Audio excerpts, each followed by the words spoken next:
அங்க வழியில ஒரு ஆலமரம் இருந்துச்சாம். இவருக்கும் ரொம்ப சோம்பலா இருந்ததுனால, அந்த ஆலமரத்துடைய நிழல்ல முனிவர் படுத்து தூங்குனாருங்களாம். முனிவர் நல்லா ஆழ்ந்து தூங்கிட்டு இருக்கிற நேரத்துல ஒருத்தர் பை நிறைய செல்வத்தோடு ஓடி வந்துகிட்டே இருந்தாருங்களாம். நெறைய பணம், நகை வச்ச பைய எடுத்துக்கிட்டு வரவர் வேற யாரும் இல்லங்க.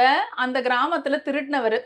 அவர் ஓடி வந்துட்டு இருக்க சமயத்துல முனிவர் தூங்குறத பார்த்தாருங்களாம். திருடர சும்மா விடலையாம் காவலர்கள். தொரத்திக்கிட்டு வந்தாங்களாம். எங்க மாட்டிக்க போறாரோன்ற பயத்துல முனிவர் பக்கத்துல அந்த பைய வச்சுட்டு, இவர் சாதாரணமா நடந்து போனாருங்களாம். காவலர்கள் இவர் சாதாரணமா தானே நடந்து போறாரு. இவர் திருடன் கிடையாதுன்னு நெனச்சு முனிவர கைது பண்ணிட்டாங்களாம். போற வழியில தான் முனிவருக்கு எல்லாம் புரிஞ்சுதாம்.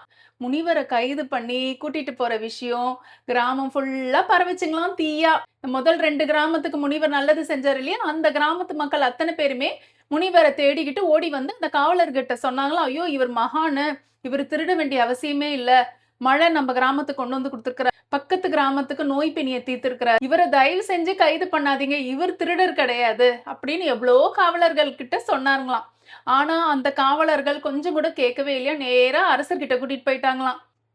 கிராம மக்கள் அரசர போய் பார்க்கறதுக்குள்ள முனிவர சிறையில போட்டுட்டாங்களாம் ஒரு நாளைக்கு. அதுக்கப்புறமா கிராம மக்கள் அரசர போய் பார்த்து நடந்த நிகழ்வெல்லாம் சொன்ன உடனே அரசருக்கு நம்ம தப்பான ஒரு ஆள கைது செஞ்சுட்டோம்னு தெரிஞ்சு சிறைசாலைக்கு ஓடி போய் முனிவர வணங்கி மன்னிப்பு கேட்டு அவர வெளிய விட்டாருங்களாம். அப்போ முனிவர் அரசர பார்த்து சொன்னாராம், "அரசே, நீங்க பண்ணது சரிதான். நான் போன ஜென்மத்துல ஒரு பொய் சொல்லிட்டேன். அந்த பொய் சொன்னதுக்கான தண்டனைய நான் அடையவே இல்ல அந்த ஜென்மத்துல. அதனால தான் இந்த ஜென்மத்துல ஒரு நாளைக்கு உங்க சிறையில இருந்தேன்." அப்படின்னு சொன்னாருங்களாம். இத கேட்ட அரசருக்கு என்ன சொல்றதுன்னே தெரியலீங்களாம். சில நபர்கள் தான் சொந்தங்க கிட்டயே பொய் சொல்றாங்க.